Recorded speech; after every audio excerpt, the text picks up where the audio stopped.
What were your first impressions of working with Jackie Zeman, and what's it like working with her? Well, Jackie is my sister, Luke's sister and mine. I feel very close to her.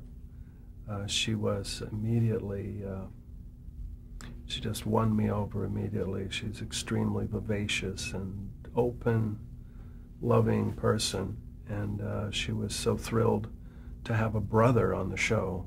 You know, that her family was expanding, and she never had a brother in her life, so through the years I've been kind of that to her. She's like a third sister to me.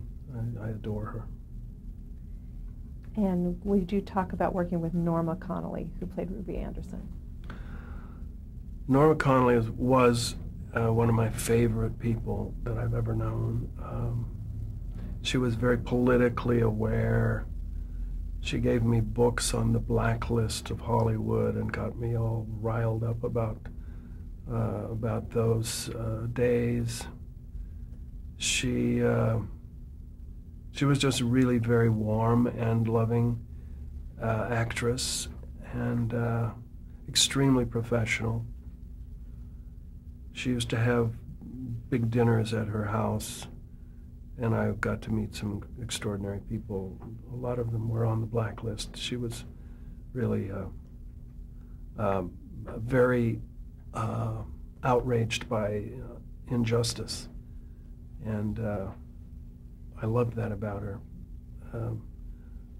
I kind of incorporated some of her outrage into Luke Spencer because there's something that gets his goat is injustice. Not the type that judges mete out, but the type that people live with every day. And another actor that you've worked with a lot over the years is Ken Schreiner. Can you describe your working relationship with him? Ken was my first friend on General Hospital and remains a close buddy of mine. I have loved working with Ken. He can make me laugh like nobody else, and it's really important, I think, to be able to laugh together if you're going to work for 30 years. Yeah, Ken's a great person to work with. I always thought he was wasted in daytime, that he should have been the star of some great comedy film or sitcom or something. He's got a unique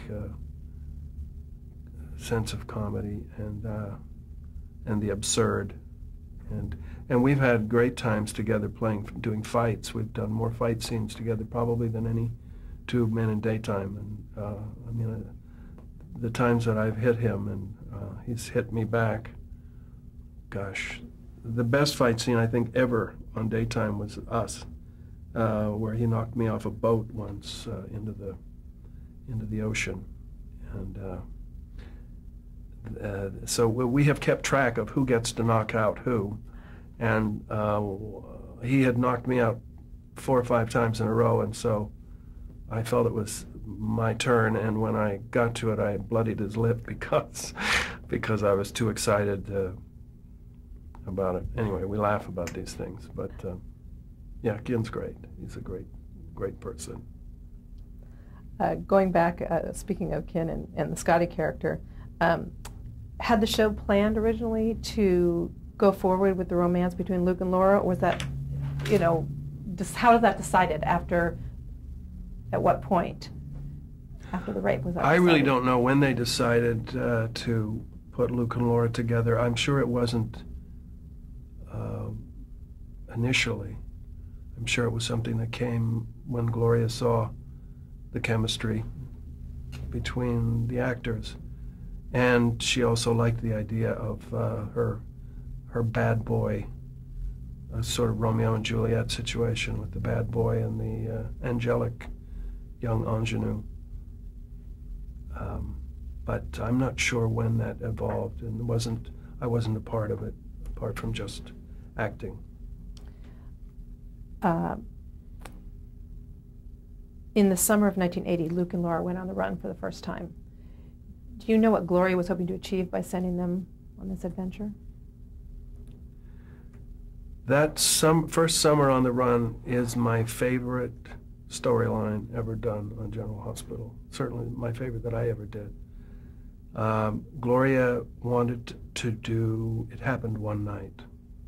So she showed both Jeannie and I'd seen it before, of course, but she showed us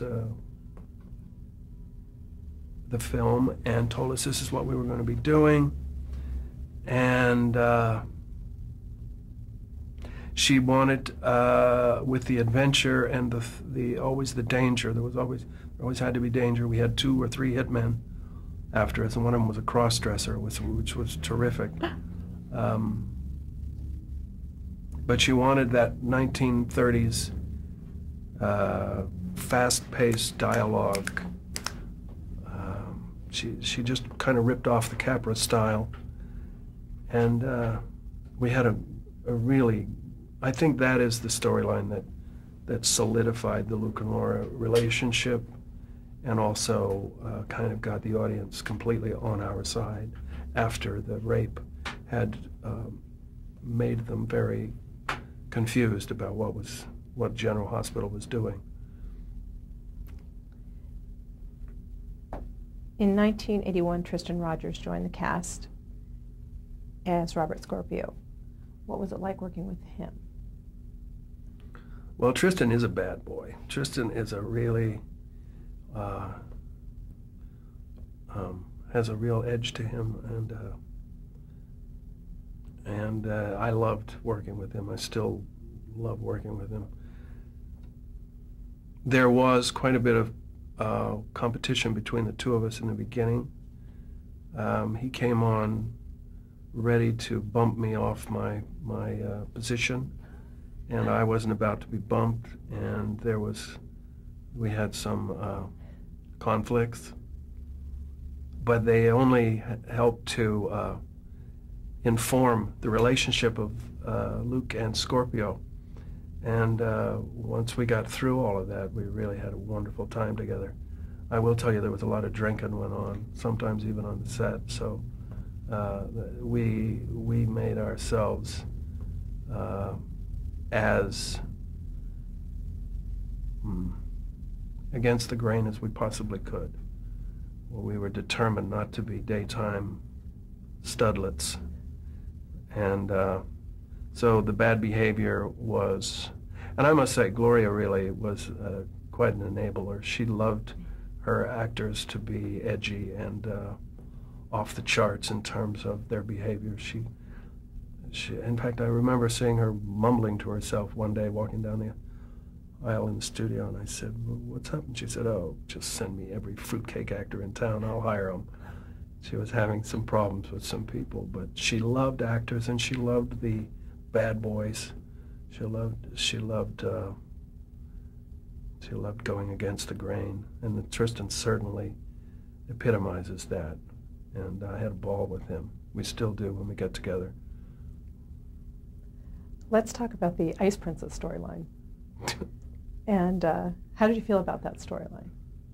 You know, I loved everything we did. The Ice Princess was particularly 007 time. It was the early days of the big successes of James Bond, and Tristan was sort of a James Bondian character, and Luke had a little bit of that in him as well. The Ice Princess was a weather machine, and a wonderful actor named John Calicos played the original Cassadine. That dynasty still survives on General Hospital, but he was the first of the long line of Cassadines, and he created a weather machine and was freezing Port Charles in the middle of August. We had 6 feet of snow, and people, it was amazing, really, walking through the snow in snowshoes, and everybody bundled up in hats and muffs in the middle of summer. And that was just how far we were going. We were going way into science fiction. Did you feel it was cartoonish at the time, as some critics said, or did you feel a reality to it? No, it was cartoonish. There's no doubt about it. You know, the reality was in the relationships. We had to maintain that, and we had to do what we could to keep the danger alive. But it was a laughable situation, and we did take a lot of hits from the from certain critics, but you know, so what? It was fun, and the audience loved it, and they still talk about it. You know, it's one of those watershed moments in daytime where the mold was completely broken. Absolutely. I'm going to ask some more about that, the storylines when we were here with Jeannie, and I wanted to talk a little bit about your growing popularity at the time due to these storylines. And how did you feel about your growing popularity and about being labeled a sex symbol? Well, I was not really very aware of the popularity. I never was one to answer fan mail. I never really wanted to know that much about who was watching me and why. So I had the fan mail sent to someone who would send pictures, and I never saw any of it. I would hear that it was growing or whatever, but it didn't mean that much to me. As long as I had a job, that was all that was important. And the sex symbol thing was just silly. I mean, you know, I was skinny, I had no chin. I remember one critic said that I looked like the love child of Bozo the Clown and Olive Oyl. You know, you never forget these things. But I had to agree. I didn't, you know, I laughed because I thought, you know, that's not a bad thing to be. I was also called a flash in the pan 30 years ago. So, but you never forget those comments, you know. The good things you always forget. But something that hurts, you never forget. I don't know what about the sex symbol thing was really. I went to an appearance once in Chicago where there were 5,000 people in a shopping mall, and when I was introduced, they started chanting, "Luke raped me," and it was so disturbing to me and so offensive, and just I said, you know, shut up, you know, listen to what you're saying. I went off on them, and then I left the stage, which was not exactly what the audience had intended. It was a love fest to them, but to me it was just disgusting. And I felt trivialized by it. Not just the issue of rape, but me personally. I felt completely trivialized. And that was something that I fought against a lot early in daytime, was that I was considered not a real actor, or that my work was laughable. Not mine, but the work I was in was laughable. And we were all often the butt of jokes or ridicule. And so it was an issue for me. I wanted to be considered a serious actor. I wanted to be considered, you know, somebody who was relevant to something other than a bunch of screaming, crazy people. Wow. So it was not a very happy time, actually. I fled General Hospital in 1982. I didn't just leave, I fled. And I famously said to a director that I worked with, you know, on the stage, that I would rather put hot pokers in my eyes than to go back to General Hospital. 8 years later, I was back for a lot of money. Yeah, what did it take to get you back? Money. It took money. There's no doubt about it. And I've never been very good in, I've never been good in auditions. I've never learned how to audition. I just had my first audition in 15 years last month, and I did it just for a television show a friend of mine is on, and so I said, sure, I'll read. And I went, and I was dreadful. And I remembered why I never, one of the reasons that I have stayed in daytime is when I like to be where I'm appreciated, and I resent having to prove over and over and over again to a room full of strangers that they should hire me. So I've never been good at it, and I don't think I'll ever be good at it. So I'm just going to stay where I am. Well, you're very appreciated by the Emmy voters, as you've been nominated many, many times, and you won your first Emmy in 1982. Do you remember the material that you used for that? No, I believe the material I used in 1982 included that scene that I told you about, the improvised scene, but I don't recall any of the rest of it. What I do recall about the Emmy of '82, because I have seen it recently, my acceptance of it recently on YouTube or something, I'm utterly humiliated at the energy and the anger with which I accepted that award. I'm not sure what was going on that night, but why is he so angry? I run up, I push people out of the way, I grab the award, I scream thank you, it's so undignified and so, I guess that trivializing thing well, I was probably at the height of that, and I was angry at the press and people who didn't think I was a serious actor, I suppose. But I must say, if you're around long enough, moments like that haunt you, because I can't figure out why that man is so pissed off to win that award. Well, you've had a couple more chances. Yes, I have. And I have been sedate. I have been quite calm ever since then. Besides that very memorable for you acceptance, has there been any other either material or Emmy win that was especially memorable for you? Yes. I believe it was last year.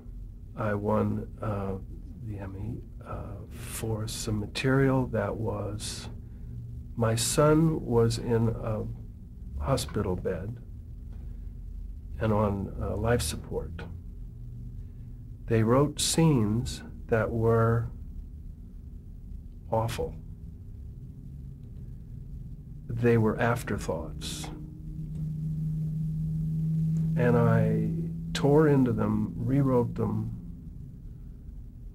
and I rewrote them to such a degree that the writers were kind of distressed, including Mr. Guzza, who is always very supportive.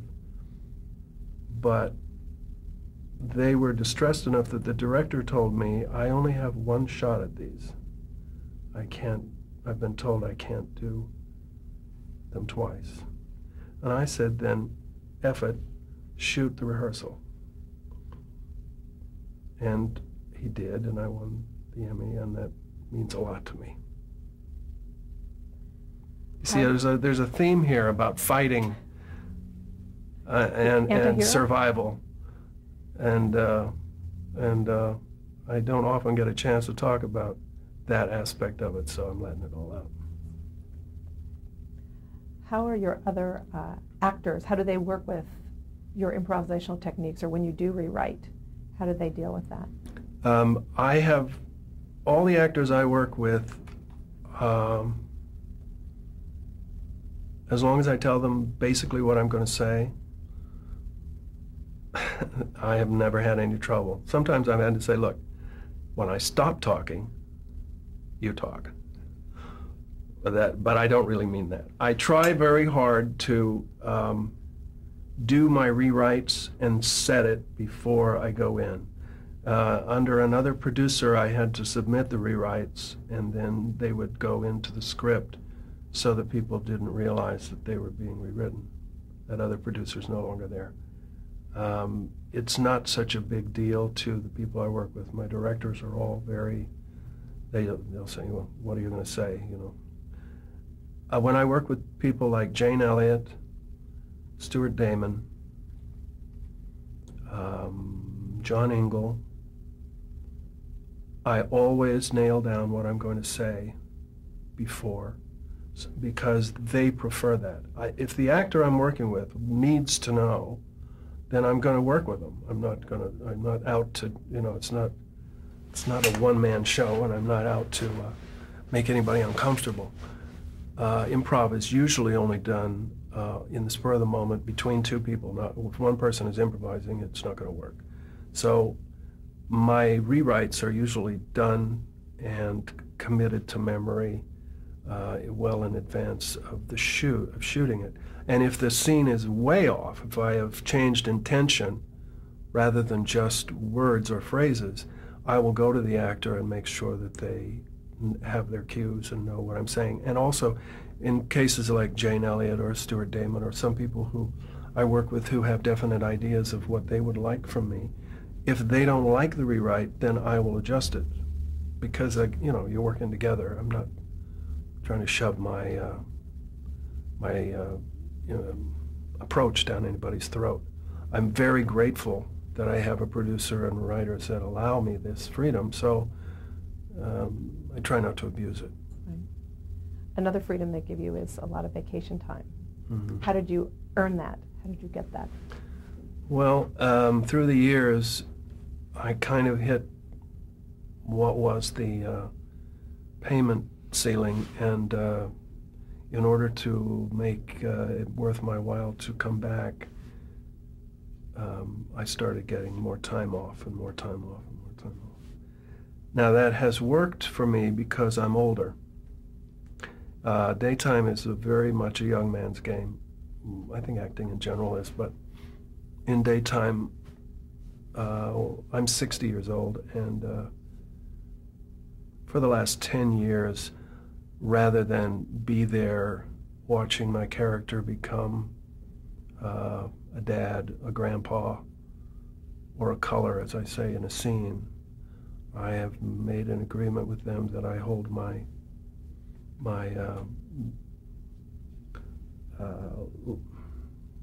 guarantees per week, per show, and instead of more money or whatever, I take time off.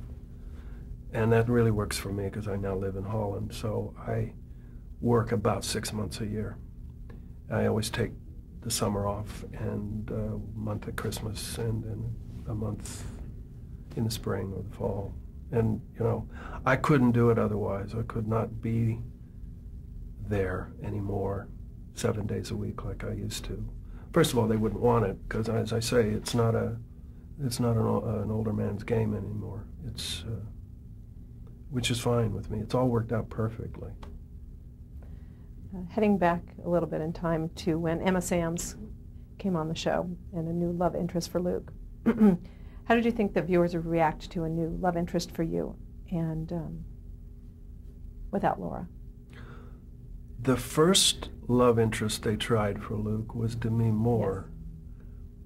Yes. And she was one of her first jobs. She was really very impressive with that fabulous voice of hers, and the audience was not really going for it. They didn't like Luke with anyone else. Then they tried Janine Turner,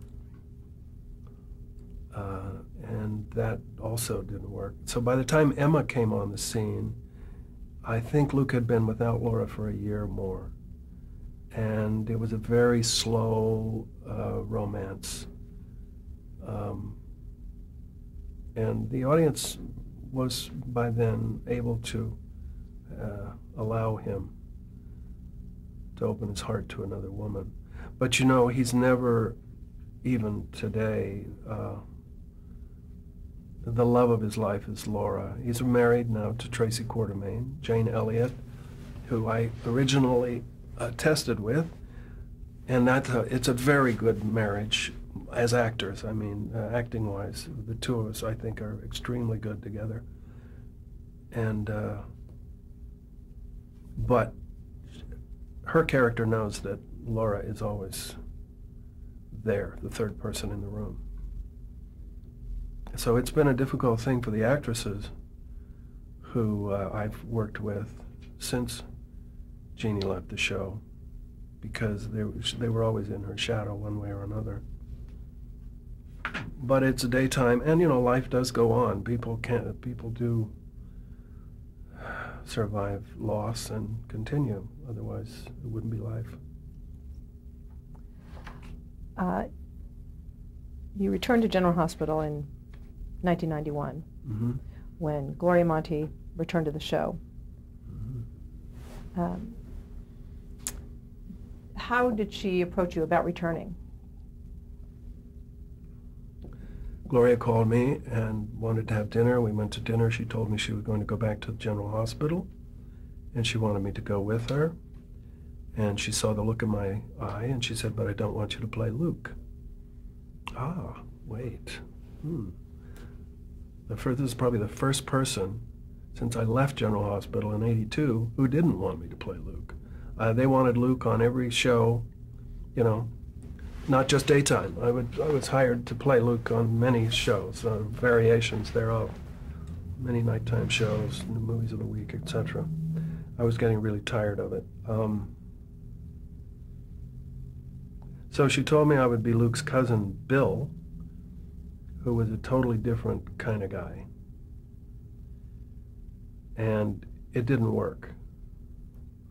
The stories were kind of old hat. The kind of cutting edge that we had originally, that Gloria and I had found originally, was not there.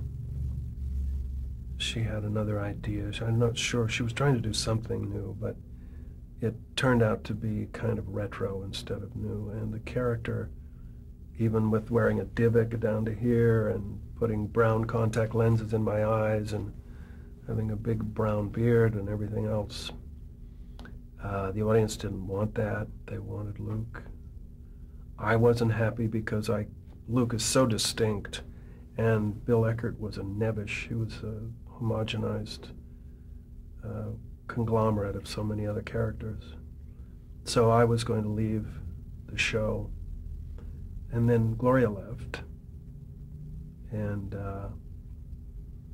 Wendy Rich came in as the producer, and with the new producer-writer combination, she asked me if I would consider playing Luke again. And I didn't want to, but they gave me the scene where Bill Eckert was to die in Luke's arms. And who could turn that down? I got to die in my own arms. And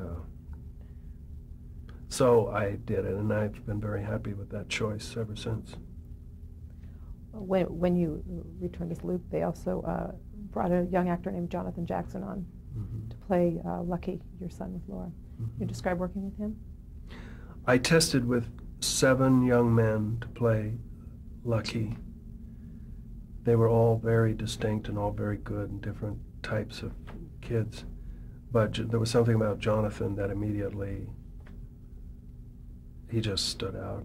Jonathan's a star. Jonathan's an extraordinary actor. And he asked all the right questions. I think he was 11 when we started working together. He wanted to know why. When a director would ask him to do something, he always wanted to know why. And I thought, at 11, this is, he's got an actor's mind. He would ask questions that directors couldn't answer, and so we had long talks about what you do when that happens and how you answer what you can for yourself, and then you give the rest of it up to the moment. And yeah, Jonathan is amazing, and he grew in the role just daily. He was extraordinary, and I'm very, very proud of him, proud of what he's doing with his life and with his career. And he was very special.